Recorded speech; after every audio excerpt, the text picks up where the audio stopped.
Hello? Can't stand there, wouldn't see my outfit. So Mary said that I'm supposed to hype you up, and she stuck me in the post-caffeine, pre-alcohol for those who drink it slot. Thank you, Mary.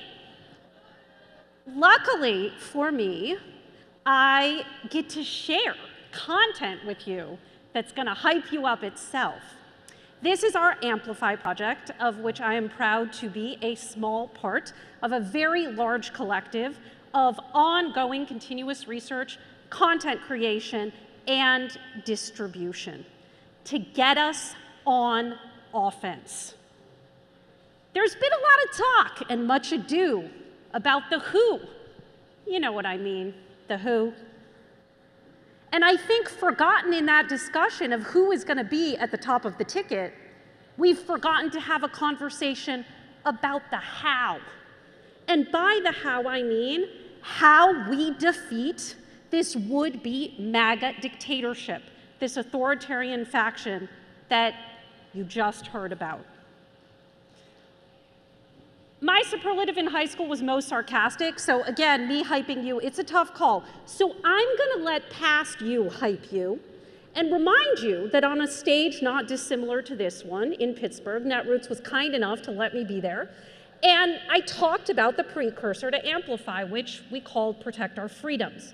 Because what we find over and again is that when you ask Americans, what value do you most closely associate with this country, they say freedom. And that's true across demographics, age, race, geography. We cannot cede this value. And in 22, we were able to claim it and make people see that that election was a referendum on whether MAGA Republicans would take away our freedoms and control our lives, or we would come and stand up and fight for ourselves. And we won.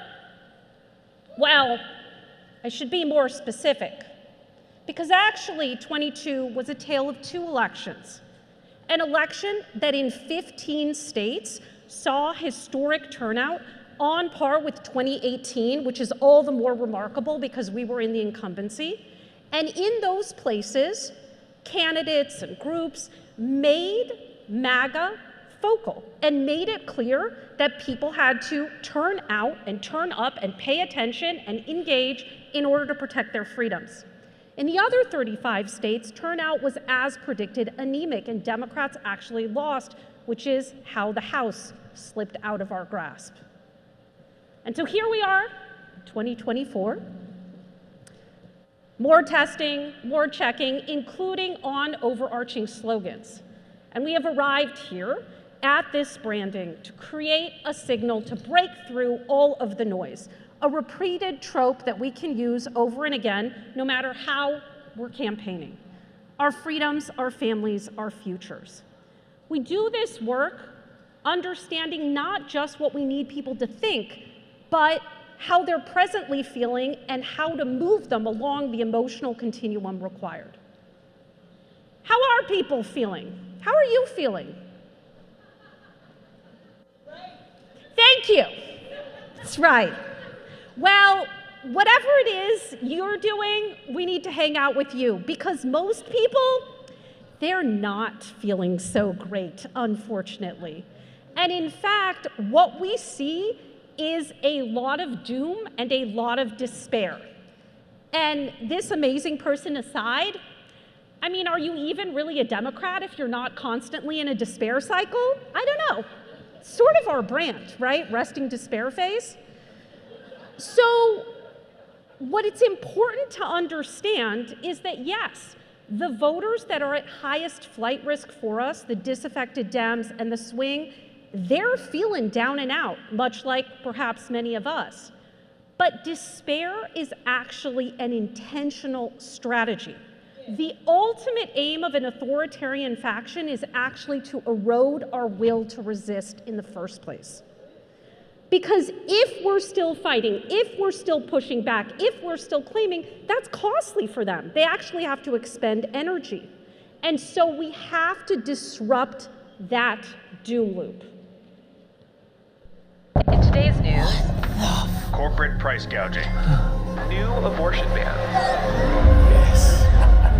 Doom. That's all there is. Nothing can stop it. Doom! We know things feel bleak right now. We can all feel helpless, useless. I will suck them into despair. But buck the up. Wait! I need the powerless! Come on. Ah, thanks. We decide what comes next. We have made history before, and we will do it again.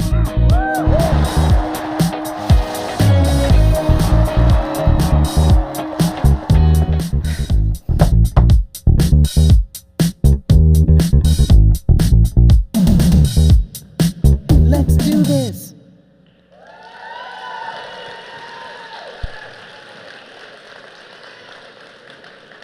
We make some pretty fucking great ads.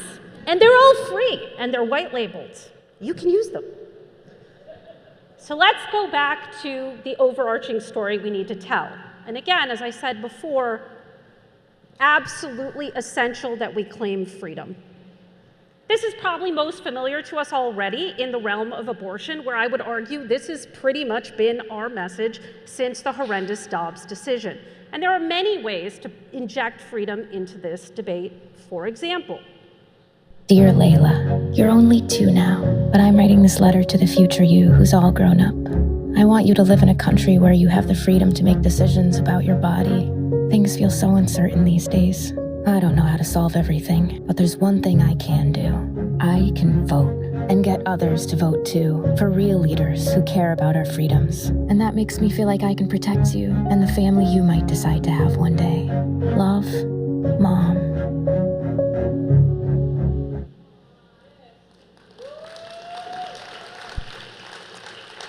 I'm gonna have to be reclaiming my time if y'all are gonna be applauding in between my slides. Thank you, by which I mean thank you. So freedom isn't just about our lives, it's actually also about our livelihoods.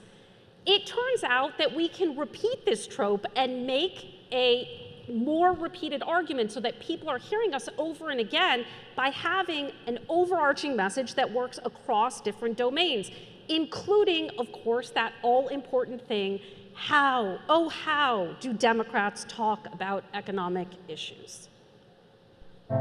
In America, we value our freedoms, but corporations take in record profits by denying our freedom to make a good living and have a good life. Real freedom means being able to demand better pay, to cast our votes and have them counted, and care for our families. Real freedom requires real leaders who respect our families and make corporations pay what they owe. Together this November, let's demand the freedom to live a better life.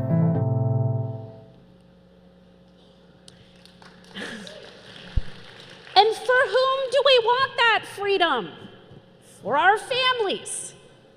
Just like we cannot let them claim the mantle of freedom, they once upon a time tried to grab family from us under family values, which of course means straight white people who are married and have sex but not very often.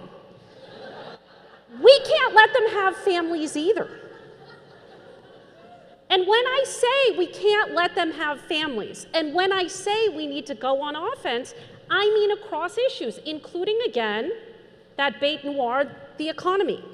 What we find over and again in our testing is that when you ask voters who is better for, quote, the economy, it's annoying, it's frustrating, it's untrue, but they credit Republicans, the majority do. But when we ask them who is better for your family's economic well-being, Democrats take that prize among both swing and surge voters. We do not need to be having the opposition's argument, because here is a secret. The economy's not real. It didn't go to karaoke last night. It's not taking you to dinner later. It is merely a convention by which we measure human activity. People are real. And so if we are running around touting macroeconomic indicators and saying the economy's great, the economy's great, the economy's great, to a person who has more month than check, that can't help but sound like quit your bitching. Or even, you might be doing something wrong because the economy's great, so why are you struggling? Instead, we have to cast ourselves clearly and thoroughly on the side of people and also understand that it's not a hero's journey if there is no obstacle. If you simply say to people, we gave you $35 insulin, they rightly rejoin, why just insulin? I'm not a diabetic. Why $35? You have to make it clear that you had to get in the ring and fight pharma, and not just pharma, but all of the Republicans on their payroll to do it. Family is also absolutely integral to another argument that we find ourselves flummoxed in making: immigration. They may drive you crazy, but everyone knows that. Oh no, the Republicans got to the Wi-Fi.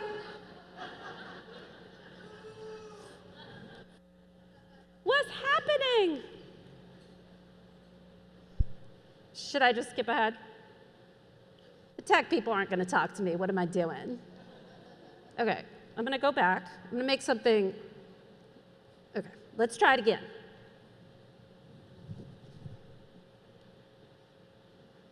I think it's just. They may drive you crazy, but everyone knows that family comes first. And whether you grew up together or you came together from worlds apart, being with family is everything.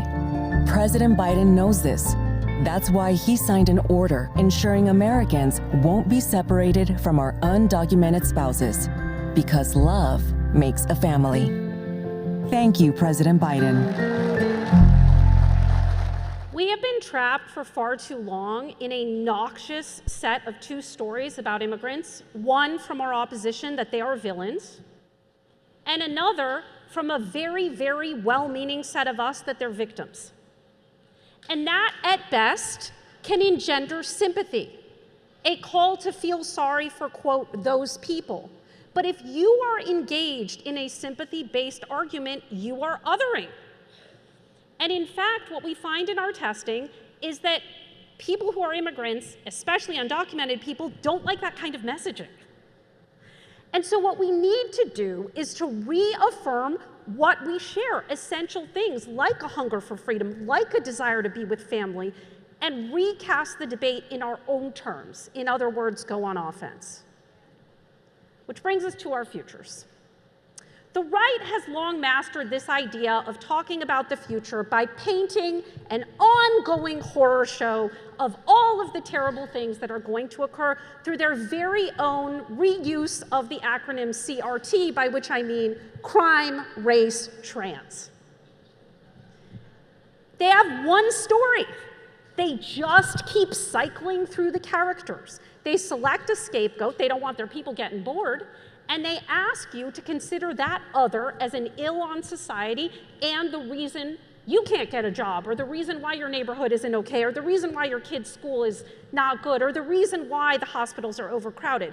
Because they need to shield from view the fact that actually they're screwing us all. And not in the fun way. So this has left us over and again. I don't know why. This is nothing new under the sun. This is what they've been up to forever. It has left us flummoxed time and again, when in fact we have a tested, vetted, effective way to respond, which is not remaining silent on issues that are essentially human rights and justice, which is what they are, nor is it parroting our opposition by presenting ourselves as Republican light, and then wondering why our disaffected base voters say both sides are the same. There is a way to go on offense. Why is this happening to me? I'm sorry. Okay, going back, going forward. I swear this worked in the rehearsal.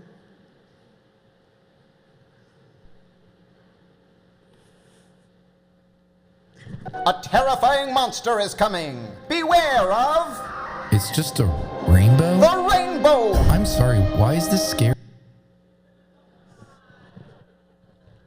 I hope you all feel sorry for me. Nothing can stop this indecent symbol of peace and freedom. Rainbows are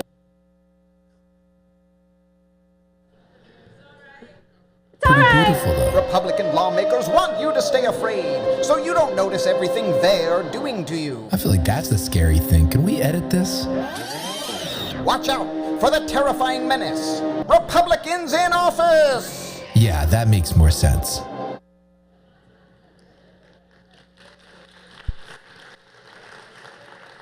We need to call out their lies, not repeat them, and make clear not just what they're doing and saying, but ascribe motivation. Make it clear to our viewers the why behind it. That the reason why they go after whichever group they've selected for that moment, take your pick, is so that we point our fingers in the wrong direction and don't see that actually they're the cause of our problems. One of the things that we hit upon early on in testing, which we've been at for a very long time, is that any time in focus groups we would talk to voters about, well, Trump is this, Trump is that, Trump is like this, and fill in a characteristic, it would automatically garner a response from these disaffected folks on the swing, yeah, well, Biden is. And the way they would end that sentence, often not so great. If you want to feel good about America, I don't recommend viewing focus groups. So we have to shift away from Trump is sentences plus characteristic toward making clear his agenda, i.e. Trump will do. The challenge that we have is that when we present that agenda, newsflash, people don't like it.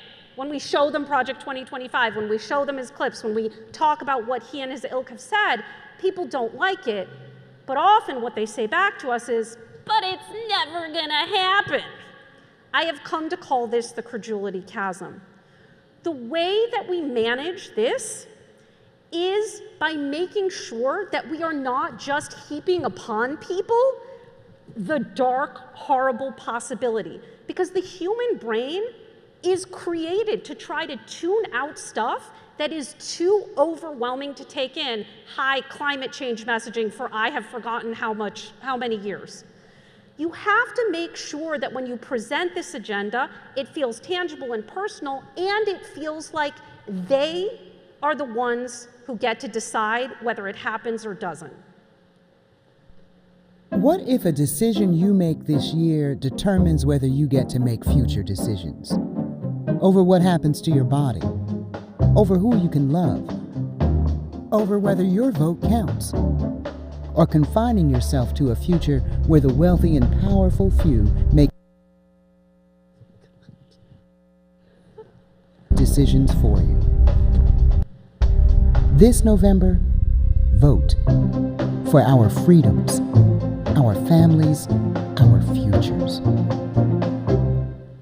We see over and again, not just in the US, but in Poland, in Brazil, in all of these fights against authoritarian forces, that we have to shift the conversation away from the election being about which candidate you want to being about which country you want.